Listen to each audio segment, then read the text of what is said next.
Welcome to Orioles on the Verge. This is Zach Spedden, joined as always by Bob Phil and Nick Stevens. And on this special episode of Orioles on the Verge, we're going to break down the Orioles deadline deals, moves, and what they mean not just for the team in 2024, but going forward. But first, Orioles on the Verge is brought to you by BetOnline. BetOnline is the world's most trusted betting platform and your number one source for everything online sports betting. Right now, you can receive a 50% free bet of up to $250 on your first deposit to bet on anything from the Olympics to baseball to Formula One racing. BetOnline has every stat, every matchup, and even live odds and spreads while the games are being played. When the game's over, head on over to our online casino and get in on a game of blackjack or poker or unwind with one of our over 150 slots games. Head to the website today to get in on the action. Use promo code BELIEVE, that's BLEAV, for your 50% free bet credit on your first deposit up to $250. BetOnline, the game starts here. Just before the 6 p.m. Eastern deadline on Tuesday, the Orioles made several trades to try to solidify their roster in 2024, but some of those moves have implications on 2025 and beyond as well, because not only did the Orioles trade several of their notable prospects in these deals, but they also brought back some players that are going to be under control for multiple years. And the deal that probably captures that point the most was a trade with the Miami Marlins, which brought the Orioles left-hander Trevor Rogers in exchange for Connor Norby and Kyle Stowers. Norby was still prospect eligible and has consistently been inside of our top 10 for some time. Stowers is a former top prospect himself who has had flashes of success in the major leagues, but has yet to get an extended run despite stints with the Orioles in each of the past 3 seasons. This deal so far has drawn some sharp reaction, some of it pretty negative towards the Orioles. The sense that they gave up 2 position players who could have been part of their future or could have netted them more in a deal in return for a left-hander who has not been able to replicate his rookie success in 2021 and is having kind of a pedestrian season. That said, Rogers is under control for 2 more years beyond this season. The Orioles perhaps feel like their pitching development program can fix him sometime in that time period. So we'll start here with Nick. What are your thoughts on this deal? And it's kind of odd because I think that we have our in-the-moment reactions, and then we have our reactions when we get a little bit further out. We're now more than 24 hours since that trade was completed. How has your thought process kind of evolved? I like that we don't instantly hop on the microphone and start reacting to these trades. I like sitting on it for a little bit. And after sitting on it for a day now, I'm fine with it, like optimistically fine about this deal. I think, of course, we just talked about on Monday Night Show. I'm throwing out the questions like, do you guys think Connor Norby's got like a role here now? As Mike Elias is like laughing. And he trades him just hours later. But like we've all assumed that Norby was going to be traded. That goes back to the offseason. Jackson Holliday is still in this organization, actually debuted today, hit a grand slam on Utah Street. Pretty amazing moment. But like there was the immediate need for Norby, but long term, like the outlook remained the same with him. And with Stowers, he was just never going to get regular playing time. That's been clear for like 2 years now, despite I think a lot of people thinking he could be something with this organization. He's nothing more than, AAA depth for this team, emergency call up type guy. Hopefully he can be a regular for Miami, but I think he's a pretty underrated like development story in this organization. Nothing groundbreaking, but what he was when he was first drafted at Stanford to who he's become, I think that development has been pretty impressive. The move, though, for those 2 guys to get Trevor Rogers, like I think it's underwhelming just because I think we correctly assumed that something bigger could have been acquired for these guys, at least bullpen wise. A move that was more like a win now move. And we could look back 5 years from now and this trade like could be like, man, the Orioles did pretty well here. But we're also hoping that in the 3 months we're talking about the World Series champion Orioles, does this move, adding Trevor Rogers, help move that needle? TBD, I guess. But then again, like everyone's been calling for Suarez to go to the bullpen. He can go there now. It seems like the magic's kind of run out on him as a starter. No one wanted Cole Irvin back in the rotation. The Orioles didn't even want him on the roster because he was DFA'd. So now you're looking at Burns, Grayson, Zach Eflin, Rogers, and Kramer in a rotation. I think it looks pretty good moving forward for the rest of the season. And I don't know, he's 26. You moved 2 blocked players and you got Rogers under control for next year as well. He's been pitching better this year, or the last couple of starts at least. He's got 5 starts in July, a 3.38 ERA. And Stowers, he wrote up a little thing about the trade. I don't know if you guys read what he wrote. He talked about, the velo is down, he's getting hit hard, but the changeup grades really well, but even that's getting hit hard. I think the stuff plus number was something like insane on the changeup, but it's still getting beat up. And I think he wrote about like maybe they see something in the mechanics they can clean up to get him back to 92 plus, fix the shape of the fastball, helps him become more effective. He also said the breaking ball was once league average and had totally different shape, so maybe they fix that as well. Or maybe they go back to the more curve-like shape instead of this harder slider. If they have just a little bit of luck with both these things, they can make Rogers into a back-end starter. The backup plan could be get him up to 94 out of the bullpen with a strong changeup. I like it. I think this is a more long-term play, but for right now, it helps solidify the back end of the rotation. So for 2 block guys. Yeah, the more time goes by, the more we saw all the players that were actually traded, the more I like the deal. In the moment, I was definitely disappointed, especially because Eric Fede got traded to the Cardinals like not too long before it in a deal that is mind-boggling. I would hate to be a White Sox fan right now. I feel like they just have really mangled this whole thing from beginning to end as far as their rebuild goes. I think they got rid of Tommy Pham, Michael Kopech, and Eric Fede and got back like 2 Dodgers prospects that weren't that highly regarded. I don't know what's going on over there. And then they didn't trade Crochet. Public statements about being mad at him for his comments, just crazy stuff. But yeah, I was a little annoyed just because I was hoping for a Blake Snell, like we talked about for a while on Monday's episode, or Eric Fede or Kikuchi. God, that was an anomaly as far as price for pitchers went, ridiculous by the Astros.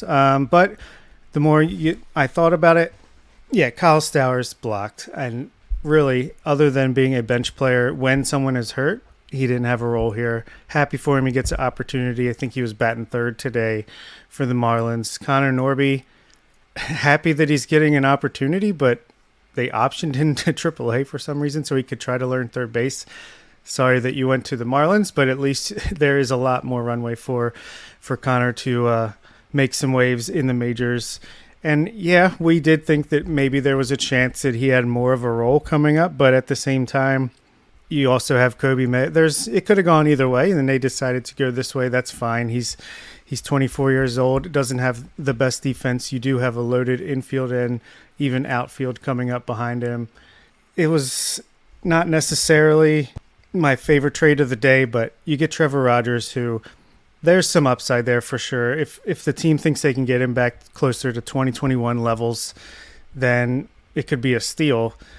He's under control for 2 more years after this one. Maybe they think, let's see what we can do to work with him this year in the regular season. Then in the playoffs, he can be a bullpen piece. Maybe the stuff plays up a little bit, and then go to work trying to get that velocity back up over the offseason heading into next year. It helps offset the potential loss of Corbin Burns, even though maybe we're not completely out of that race as far as paying him what it takes, considering we just took on Eloy Jimenez's, which we'll get to in a little bit, his contract for seemingly no reason, and the Eflin thing as well. So, yeah, I like the trade. I think just like with Flaherty last year, it helps get us to the playoffs more than in the playoffs, but you need that depth right now, especially with, we were relying on Nicole Irvin's, Cade Povich in his first rookie year, and Albert Suarez's of the world to get through the season. It's nice that those guys can find better roles that are good for them in 2024. I think this trade, regardless of whether or not you like it, and my feelings on it are a little complicated for reasons I'll get into in a moment, you can't say now that Mike Elias hoards prospects or he doesn't take chances. He just traded a consensus top 10 prospect in the organization, a guy that would be starting at second base for a lot of teams, although I would have assumed the Marlins were one of them, to get back Trevor Rogers. And he traded a guy that was himself a former top prospect that would have more time in the major leagues with different organizations now. So the Orioles did take a massive chance with this trade. Now, if you want to be optimistic about it, Rogers has pitched much better over his last 10 starts, and those 10 starts have generally been against competitive teams. And the Orioles defense is much better than the Marlins defense, which is an important point for a guy like Rogers who does not miss a lot of bats. Now, with that said, when I dig deeper into him, I don't see any evidence that suggests that there's going to be a sustained turnaround this season. I think this move is as much about 2025 as it is 2024 because you're banking on Rogers next year breaking out and at least being a reliable number 3 or 4 for you. Whereas this year, I think you get what you can from him in the back of the rotation, take the depth, take the innings that he gives you, you move him into the bullpen in the playoffs, and even if it's in kind of a mop-up bulk innings role, you've got another lefty back there. So I feel like the upside for 2024 is not that high. It's really more about 2025. I would prefer this deal a lot more if it was just one of Stowers or Norby in the deal. But I think if you look at what happened yesterday and what happened really leading up to the trade deadline, the aces weren't moved, and the price for mid-tier starters or back-end starters was pretty high because it was a seller's market. So this is not my favorite trade by any stretch, and it's certainly not how I would have drawn it up. But at the same time, I do feel like that the Orioles weren't that far from the rest of the market with this deal. I don't think you can look at trades that other teams made and feel like the Orioles got fleeced because the price was pretty high for these kind of pitchers during the deadline. Yeah, and I think last year the Jack Flaherty move was a panic move. I imagine this was not a panic move. This was, again, not super sexy, not going to move the needle this year, but it is a intriguing long-term play. And like, you already traded for Zach Eflin, which is huge for me, which makes me feel a lot better about this deal. So you're not relying on Trevor Rogers to be a rotation piece for you, a playoff rotation piece for you. That is, I just look at it and like, I know a lot of people think the Orioles paid a hefty price, and I do agree. I think if you would have been able to just Norby or Stowers and like a lower level prospect or two, I think maybe that would have been a little more palatable for some. I don't know. I think I'm fine with it either way, just because I not that I'm down on Norby. It's like, what is Norby's ceiling in the major leagues? Kyle Stowers, we know exactly who he is. He's like 26, 27 years old now. I think he was 0 for 4 with like 3 strikeouts today. Or I think he did get a hit in like his 4th at bat, or started out the day over 3 strikeouts. Like, that's who Stowers is. He's going to give you the big hit every once in a while. The strikeout rate's going to be there. I just don't see much of a ceiling with either of these guys, and they're going to provide better value for another organization. And the Orioles get a controllable starter, and I think that's the price they paid for his control. That's going to cost a lot of extra money, especially at the deadline. And it wasn't a panic move. And I think you don't trade for him if you don't seriously think that you can correct him a little bit more and get him maybe not back to 2021 form, but closer to that form next year.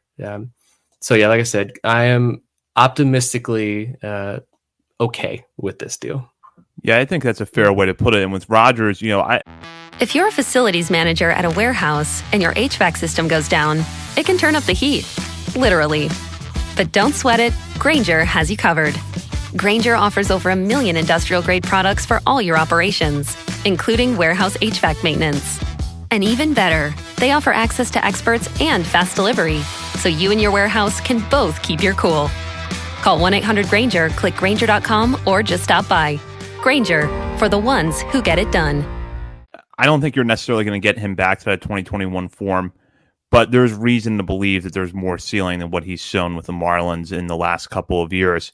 We'll move on now to a trade that was a little bit lower profile, but still interesting nonetheless for reasons that Bob just touched on, and that was the Orioles' acquisition of Eloy Jimenez from the White Sox. Jimenez a few years ago looked like he was one of the better young stars in the game when he hit 31 home runs in his rookie season in 2019. Since then, though, it's been mired with injuries and the production has trailed off, and this season he's been struggling to plate, hitting .240 with a .642 OPS through 249 plate appearances with the White Sox. This is effectively a salary dump. He's in the final season of a guaranteed contract with the White Sox that's paying him $13 million this year. He does have club options for next year and the year after, valued at $16.5 million and $18.5 million respectively. But given the way that he's performed this season, it seems unlikely that the Orioles will be picking those up. If they don't pick up the options, they're on the hook for a $3 million buyout for next year. In return, the Orioles give up left-hander Trey McGough, who is a guy that we have talked about a lot this year for various reasons. One, he has pitched really well between two levels, Bowie and Norfolk. And the other is that McGough would be Rule 5 eligible again this offseason. The Orioles originally acquired him in the minor league phase of the Rule 5 draft from the Pirates a couple of years ago. And he was one of the pitchers that was in sort of this looming roster crunch where you had more players deserving of 40-man roster spots than you had room for. So the Orioles clear up that logjam a little bit and pick up Jimenez. Nick, what are your thoughts on this trade? The particular player, Eloy Jimenez, if you question this move, I fully get it. I questioned it as well. I don't know how playable he is in the field. It seems like some of the comments the Orioles are making, like they want to try to use him out there in the field. I don't know how playable that is. Of course, there's always the injury concern. I don't think he's ever been able to stay healthy. He's got last season maybe, or one season of like 100 plus games under his belt. But I like a lot of the other things that this trade brought with it. The Orioles unloaded some Rule 5 talent at this deadline, and because there's new ownership involved, there's been nothing but assumptions up to this point about payroll and spending. Like, we hope this new ownership does this. We think they're going to do that, but we have no idea because they've never made any actual decisions yet. I think a lot of people have been probably overconfident about just this willy-nilly spending that's going to happen in the offseason. But in my opinion, one of the bigger wins of this trade deadline was the fact that the Orioles took on salary, and even risky salary. Not like super risky, but still they took on that extra salary, which does give me more hope towards the future and what this offseason is going to look like. But I like the gamble. If he can stay healthy for 3 months, he can make a major impact in this lineup. And I love that we saw the Orioles take a Rule 5 eligible player, and instead of moving him for an 18-year-old kid in the FCL or kicking that decision down the road, they took a flyer on a major league bat and someone who could potentially have a big impact in the major leagues. And like McGough, he wasn't going to be protected. Like a 5-10% chance he gets protected, maybe. They took him in the minor league phase of the Rule 5 draft. While he was on the shelf recovering from Tommy John surgery, they built him back up. He's pitching well in AAA this year, showcases stuff, and he brought the Orioles back someone who could help right now. I rather move guys like McGough for major league pieces with question marks and pieces that make us, scratch our head right now than for like a younger FCL kid. But get something now that could potentially have an impact in your big league lineup. The idea of this package, though, just gets an A+, because we'll see how this actually plays out. But another aspect of why I really like this trade is I think Brandon Young gets added to the 40-man roster ahead of the Rule 5 deadline, trying to look way ahead. And I don't want to get too excited yet, but Brandon Young is now a fringe top 100 prospect, and it looks like a more likely 40-man roster piece, which is awesome, considering his development. But the trade, TBD if Eloy Jimenez obviously helps us, but the idea of that trade and what it brought with it gives me a lot more optimism moving forward, especially what this front office is going to do. Yeah, honestly, that was my biggest takeaway as well. I was like, well, this all but confirms Brandon Young's getting protected and going to be on the 40-man next year, which is really cool. Really great story for him and former guest of the show. Eloy Jimenez, willing to take on money, like I mentioned earlier, for a platoon DH partner for Ryan O'Hearn. And maybe this is kind of like the Aaron Hicks trade of last year, where it's like we kind of see an easy fix here potentially. Maybe they just saw something where they think they can get him to hit the ball in the air more, because I think he has the highest ground ball rate in the majors, but he's still hitting the ball incredibly hard. So it'd be nice to see if they could unlock him a little bit. But even if he just continues the same trend, at least, it's someone you can put in at DH against lefties, and hopefully he can help the team out. No harm, no foul. If it doesn't work out, all it took was money, which we have millions and millions of now. So yeah, this was a confusing one, especially in the moment when we're like, okay, are we going to pull the trigger for a reliever? Are we going to pull the trigger for another great starter? Eloy Jimenez to the Orioles. So, okay, interesting. Weird, but interesting. So, Yeah, there's really nothing not to like here. I mean, it's not like a needle mover, but at the same time, it could be sneaky helpful down the line. I think the Hicks trade is a good comparison because when that move was made last year, it's like, why Aaron Hicks? Why now? What role is he actually going to serve? But to the point that Bob just brought up, Jimenez is hitting the ball on the ground a ton this year, but you look at the average exit velocity and the hard hit rate, it's pretty high up there, 92nd percentile for average exit velocity, hard hit rate in 93rd percentile. And the thing is that his strikeout to walk numbers this season by his typical career standards are pretty good. So the pitch recognition seems like it's been good this year, and he's hitting the ball hard. He's just been hitting the ball on the ground a lot for whatever reason. So if the Orioles can fix that, I think that this could turn out to be a pretty solid move for them, even if he is just a rental. And here's the thing. If he can hit the ball in the air, he's going to clear the wall at Camden Yards. That's not a concern at all with Eloy Jimenez. He's going to clear the wall as long as he can put the ball in the air. I also learned this morning when looking him up a little bit more that he is only 27 years old. I thought for sure he was like 35. He's a pretty young guy. But yeah, I love the flyer here with Jimenez and everything else that this trade signaled. Agreed. And I think he also has the lowest strikeout rate of his career. So he's having just a really strange year. I mean, you're playing for the White Sox, who I think someone said if you take out their longest losing streak of the season, which was like 14 games or something ridiculous, then they still have like a .333 winning percentage. So they're bad. I'm sure the atmosphere over there is not fun. So hopefully just escaping there, coming to a competitive team, hopefully that can, get them to relax a little bit, have some fun as well. A little a deal that had a much different complexion. That was a trade the Orioles made just about the end of the deadlines. When it was reported, they acquired left-handed reliever Gregory Soto in exchange for prospects Seth Johnson and Moises Chace. Now, Soto checks off a lot of boxes of what the Orioles needed at the deadline this year. A left-hander with good stuff who can miss bats and possibly pitch for them in high-leverage situations. That said, the return back was pretty high. Johnson was on the Orioles' 40-man roster and having a solid season at Double-A Bowie. He's already been on the 40-man roster, though, for a season and a half, so that would have created some roster issues next year. So despite the ceiling, moving Johnson now does make sense, especially if the Orioles don't see him being a near-term big league or a near-term part of their plans for the big league pitching staff. Chace is a little bit different story. Chace is Rule 5 eligible this offseason, but he's just 21 years old and putting together by far the best season of his professional career.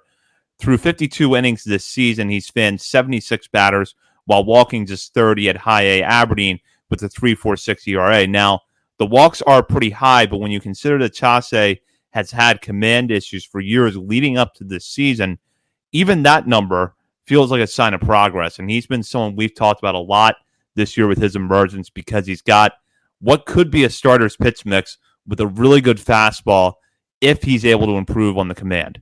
And so far from what we've seen this year, he's not settled in that area just yet, but he's making a lot of progress. So this is a trade that I think it's fair to say does come with some considerable risk for the Orioles. But it does solve a pretty pressing need at the big league level. So, Bob, I'll let you start with this one. Your thoughts on this trade? Yeah, this was a interesting one. I like the trade as far as what we received. It's another hard-throwing, great stuff reliever from the Phillies, just like Sir Anthony Dominguez, who looks good so far in an Orioles uniform, that you can plug in at the back end of your bullpen and shore up, that need, which is a need right now with the injuries. And Danny Coulombe, hopefully he comes back at the end of the year and strengthens it even more. But in case he can't, yeah, that's nice to have this guy who has closing experience with the Tigers, can throw the sinker up to 100 miles per hour. Yeah, walks a lot of guys, but we've had some success lowering that for people in the past. So I like the player, Gregory Soto, coming in, and he's under control for next year. So if you really think ahead to next year, that bullpen could be elite if they pick up the player option or team option, for Sir Anthony Dominguez and Craig Kimbrell. You have Felix Bautista back. You have Gregory Soto, Danny Coulombe, Ynier Cano. Could be pretty nasty next year out of the bullpen. But yeah, the cost was I think me and Nick both agreed with this, where it was like, oh, Seth Johnson for Gregory Soto. Yeah, that's pretty risky. Seth Johnson, one of our better pitching prospects. That might hurt, but probably worth it. And then you find out like 10 minutes later, oh, Moises Chace is also just tossed in there as well. That one stung just because I think Chace has an electric arm. He's still very young, very much going to improve, and I think be at least a major league reliever down the line. So that hurt, but at the same time, Rule 5 eligible, don't think he was getting taken no matter what, but at least it's just one less question they have to deal with. I don't love it, but as long as Gregory Soto helps his team get to and perform in the playoffs, it'll be worth it. So that would be my thoughts.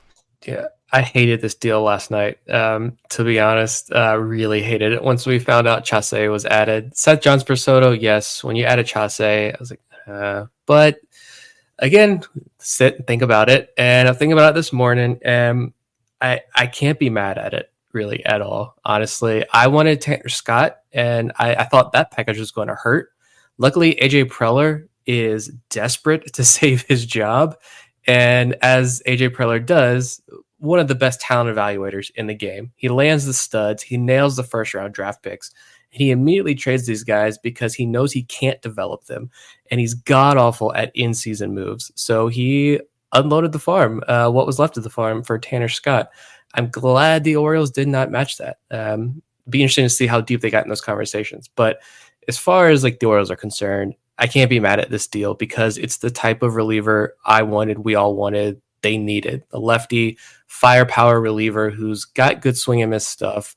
And he's got the walk issues just like Tanner Scott. Like, he's still a lot of similarities to Tanner Scott. So again, can't be mad. Johnson was already on the 40-man. And here's why I'm talking myself into this a little bit more with the guys that the Orioles gave up. Johnson's already on the 40-man roster. They're already using his options. They're going to have to use another one next year if he were to stick around, because it was a rough start to the year for him. He couldn't find the strike zone. And then you watch his outings and the fastball's working, but none of the secondaries are working. You watch his next outing and like the secondaries are working, but the fastball, he can't locate it to save his life. It's better lately, and I've enjoyed watching him pitch this last month especially, but like, he should have been up in AAA right now, but the organization didn't move him up already. So he's trending towards maybe late 2025 call up out of the bullpen, with the option maybe to compete for a rotation spot in 2026. So the minor league options he has are going to be gone, or down to one by the time he's in the major leagues. So his leash to excel in the majors is extremely short. And while he was improving, as he continues to work back, as Tommy John missed virtually 2 years there, at this point, he wasn't where he needed to be considering his roster status. If he wasn't on the 40-man, he would have never been with the Orioles. But he'd be in Bowie all year and there'd be no issue. But he is on the 40-man, so higher expectations were placed on him, and he wasn't meeting those. What hurt was the Chace. Don't tell me the Orioles don't have pitching prospects, and they just traded 3 of their top 30 prospects, and they were all pitching prospects for Major League talent. But he just turned 21 years old a couple weeks ago. He's around a 34% strikeout rate. The walk rate is much better. Opponents are barely touching him. He's flying up the prospect ranks. He is a legitimate starting pitching prospect in this organization with tremendous upside. But he's also still very young, very far away from the majors. He is Rule 5 eligible this offseason, but he wasn't going to be protected and he wasn't going to be taken. That's not an issue. But next year, he'd be Rule 5 eligible again. And, maybe he finishes this year in AA, starts next year in AA. Maybe he finishes next year in AAA. Either way, if he pitches well next year, he's going to be in the upper levels of the minor leagues, not at a point where the Orioles probably want to protect him, but at a point where someone else is going to snag him in the Rule 5 draft. So I'm wondering if the Orioles are like, hey, we'll give you Soto. We want multiple pitching prospects back. And I imagine the Orioles nudging them towards these guys, Moises Chace, Edgar Portes, guys who are Rule 5 eligible now, not going to be taken, but are going to be Rule 5 eligible again next year. And in this kind of awkward development phase where if they're not going to be moved this year, then they're potentially going to be traded at next year's deadline in these same types of moves. So Orioles maybe just got ahead of the curve a little bit there with this deal. So it hurt like hell. I didn't like it last night, but again, can't be mad at it because Soto is the type of guy that we needed in this bullpen. That's a really good point about the Rule 5. Yeah, they might not be taken this year, but what about next year when they're still not ready, but they're so much closer to being ready? Yeah, that's a great point. And not that this makes losing Chace, which they kept calling Chace on on the broadcast. So, Of course. We get it. We've been through these streets for a while, but not that it hurts any less to lose him. But at least the Orioles pitching development program and international program, where every year there's going to be, hopefully, at least the new Moises Chace electric arm popping up that has a lot of potential. So just got to get like Jesus Palacios up to Aberdeen next year and then trade him. I don't know. That's just, we're in a different position now with being a contender, hopefully year in and year out, where these are the kind of guys that we'll probably look to trade every trade deadline for help at the big league level. Well, you still have Edgar Portes in the minors, and that's a guy that we've kind of looked at as similar to Chace, not necessarily stuff-wise, but in terms of development and trajectory, Portes and Chace have kind of been on the same path all year. My feeling on this one is about the same as it was with the Rogers deal, where if it had been Johnson and someone else going back and not someone with as high of a ceiling and as good a stuff as Chace, I would be fine with it. And in fact, I think trading Seth Johnson now makes perfect sense for all the reasons that Nick mentioned. If you go back to the preseason, and in hindsight, this was probably a little bit ambitious given how little Johnson has really pitched going back to his college days. I think we would have expected that Johnson would have had, in terms of promotion timeline, the season that Brandon Young is having, where he's in Bowie for a month or two, gets off to a really good start, earns a promotion to AAA, and he's pitching well enough there that you're looking at him and thinking, all right, well, now it feels like it's only a matter of time. And the difference between Johnson and Young is that Johnson has that 40-man roster spot because he's already been Rule 5 eligible, whereas Young isn't on the 40-man yet. So I think moving Johnson now makes sense. I just wish that Chace hadn't been in the deal, and maybe it's because he's the youngest, and it feels like this year has been such a breakout for him. But I think of the prospects or the players that the Orioles dealt, Chace is the one that makes me the most nervous of this might really come back to bite them. Because if he becomes a really electric reliever down the line, or he settles in and he's, let's say, a really quality number 3 or 4 starter, that could sting a little bit. And admittedly, that's his ceiling. His ceiling is somewhere in the middle there. And maybe if Gregory Soto gives you a great year and a half out of the bullpen, you're fine with that. But I do think that there is a considerable amount of risk in this trade. Yeah, I just hate that it's Philly too. Like, I don't want you to be good. Philly fans don't deserve you. They were finding the Chace tweets yesterday and glowing over him. And I'm like, you should be glowing over him. This is a fantastic pitching prospect. And I hate that Philly fans get that satisfaction. Yeah, I think this one's definitely going to hurt. But like I said, if Soto steps up, Dominguez is stepping up so far. So far, so good there. I know we're trying to reinvent it's Philly's bullpen that is epically collapsed in the past, but so far, so good with Dominguez. And if Soto can do the same, follow the same path, then they're going to be sitting pretty. And yeah, I won't mind this trade at all in 3 months if things look good. We'll go on down to the big trade of the day, which was a deal with the Cincinnati Reds that brought the Orioles outfielder Austin Slater and shortstop Livian Soto in exchange for cash and a player to be named later. I mean, this trade absolutely moves the needle for this season. What do you guys think? Well, as I'm sitting outside my daughter's dance studio, waiting to pick her up from dance and just constantly refreshing Twitter, and I see, Austin Slater to the Orioles, and I'm like, he's not good. That's weird that this is a late breaking trade. Okay. I'm refreshing. Seth Johnson to the Phillies. I did not understand that those were 2 different teams that we had traded with. And I'm like, no way. We just traded Seth Johnson for Austin Slater. So I was confused there, happy when it finally came out that this was basically just like a waiver claim trade. And yeah, I mean, neither of these guys are helping the Orioles this year. This is mostly just minor league depth, AAA depth to help replace the Connor Norby and Cal Stowers of the world. So no big deal. Yeah, I don't even know if Reds fans knew that Austin Slater played for them, so that's fair. Yeah, I think that's strictly just to get depth back in AAA after losing Billy Cook, who we'll talk about in a second. And I was going to say potentially Taron Vavra, but with the news of Jordan Westberg in the hand injury today, right before we jumped on, I don't know, maybe Terrin Vavra sticks around, but I kind of assumed, all right, the Orioles are going to obviously have this deal with Connor Norby in the works, so they don't want to. You got to wait till that goes through and that gets finalized and accepted. The plan is going to be to bring up Jackson Holliday after this trade is made, but what if the trade slips through? What if something happens and it falls apart? They're not going to like yank Jackson Holliday around, so they don't care about doing that with Terrin Vavra, unfortunately. Sorry, Terrin, but like we'll bring him up, whatever, we'll add him to last night's game, and then we're going to bring up Holliday. The dust is going to settle, the moves are going to be made, and he's going to get DFA'd. If he gets claimed, he gets claimed. Hopefully, though, they're going to, from the Orioles' perspective, you say, let's try to get Soto and Vavra at the same time with all this other roster chaos going on.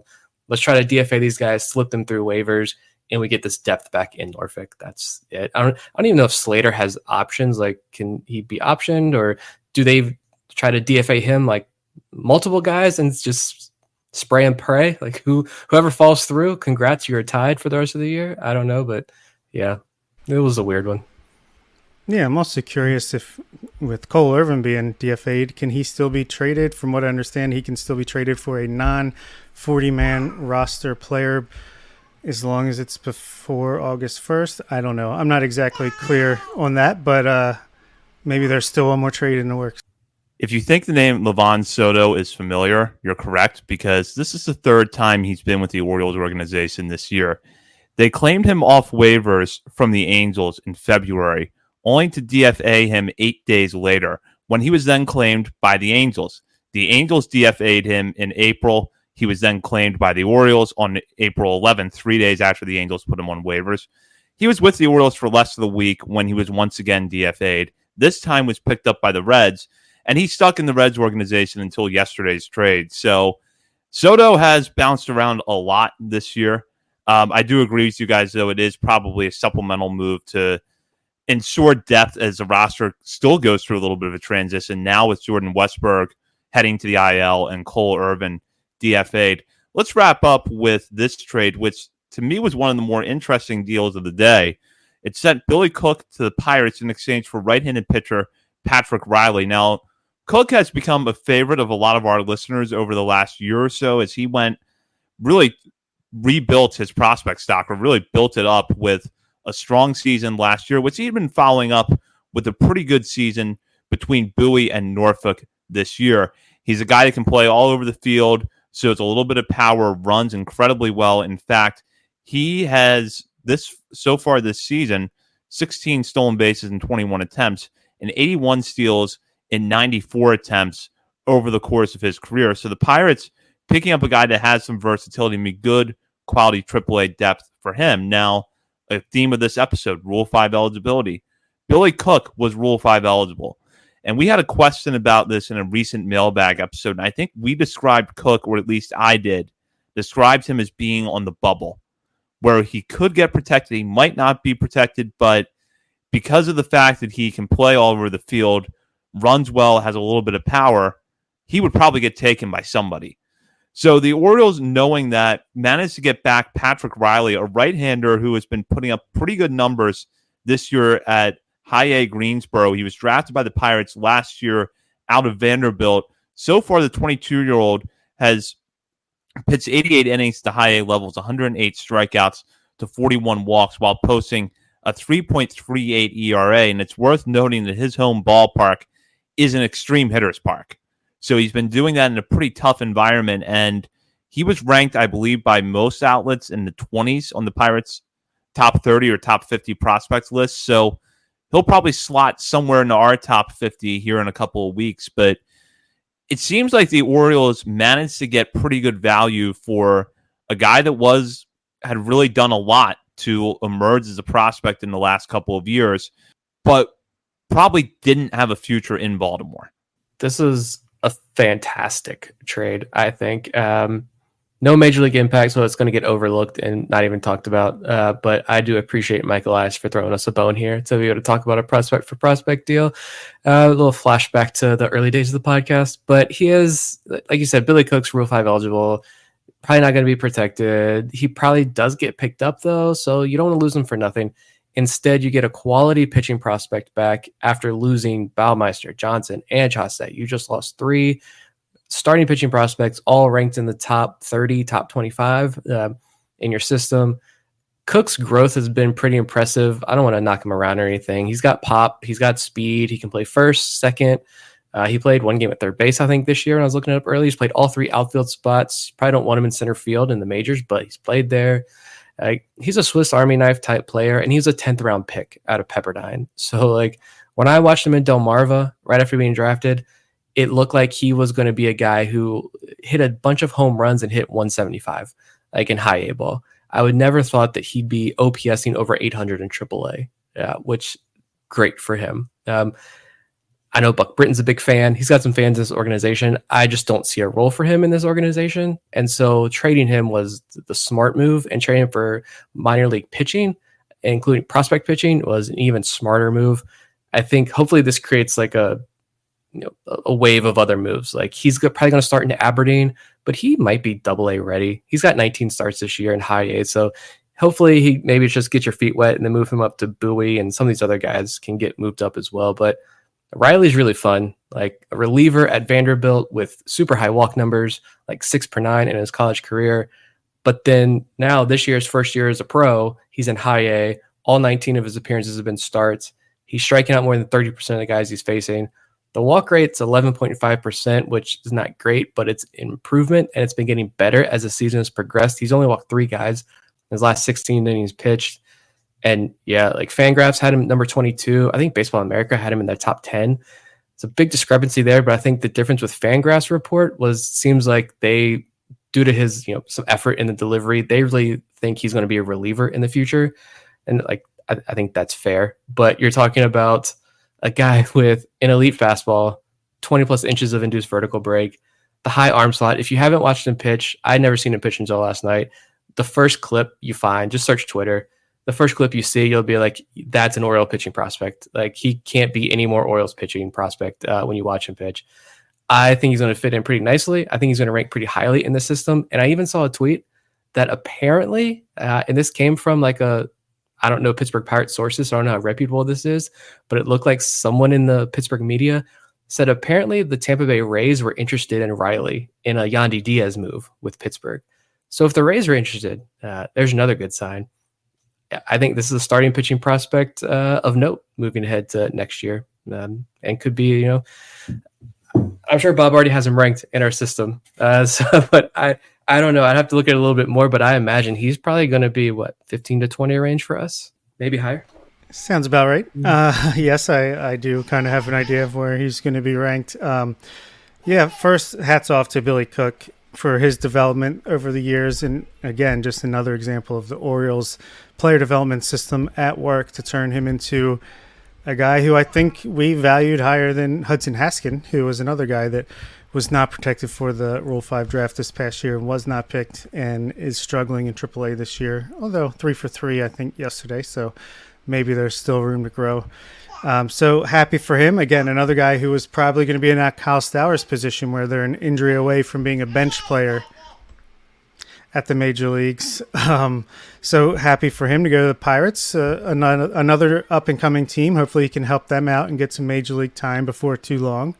And we get to replenish some of the arms between Jackson Ballmeister, Moises Chace, and Seth Johnson that we traded for major league help. We got to backfill with another high upside, high A arm who is going to be a top 5 pitching prospect immediately, in my opinion, for this team. So, yeah, I love this trade. My favorite trade of the day, just as prospect hound, and just love the challenge trade, prospect challenge trade. The idea of that is cool.